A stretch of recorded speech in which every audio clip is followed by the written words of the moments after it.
প্রতিবাদ করলে, আমরা সত্যি কথাটা তুলে ধরলে, আমরা যখন যৌক্তিকভাবে সমালোচনা করি, তখন আমাদের বিরুদ্ধে 10 কোটি টাকার মানহানির মামলা দেওয়া হয়। মনে করি এগুলো হচ্ছে আমাদেরকে ভয় ভীতি দেখানোর লক্ষণ।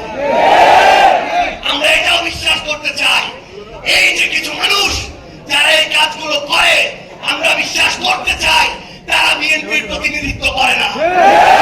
আমরা বিশ্বাস করতে চাই তারা অতি উৎসাহী হয়ে ফুটেজ খাওয়ার আশায় এই কাজগুলো করছে।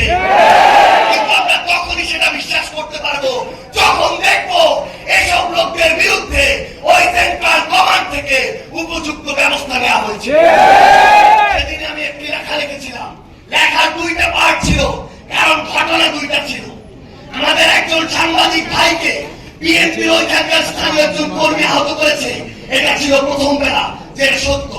দ্বিতীয় বেলা ছিল স্থানীয় একজন, আমি লিখেছিলাম চাঁদাবাজ সন্ত্রাসী, আমি স্পষ্ট করে লিখেছিলাম চাঁদাবাজ সন্ত্রাসী আমার আরেকজন সাংবাদিক ভাই তুহিনকে গলা কেটে হত্যা করেছিল।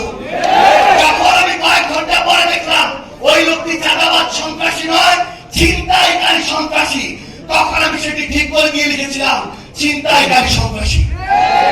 কিন্তু আজকে আমি দেখছি যে এই যে ট্যাগগুলো কিংবা এই যে মানুষগুলো যে অপকর্ম করেছিল, ওই চাঁদাবাজ, ওই সন্ত্রাসী, ওই ছিনতাইকারী, কেন ওই রকম স্থানীয় পর্যায়ে উপজেলার একজন দায়িত্বশীল সেই অপকর্মের দায়িত্ব নিজের গায়ে নিবে?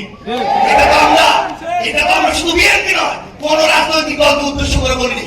আমরা মনে করি যে কোনো একটি অপকর্ম করে তার সবচেয়ে বড় পরিচয় সে অপকর্মকারী। এবং আমরা চাই দলমত নির্বিশেষে সে যদি এনসিপির হয়, সে যদি যুব শক্তির হয়, তার বিরুদ্ধে আমরা আমাদের কণ্ঠস্বর উঁচু করব।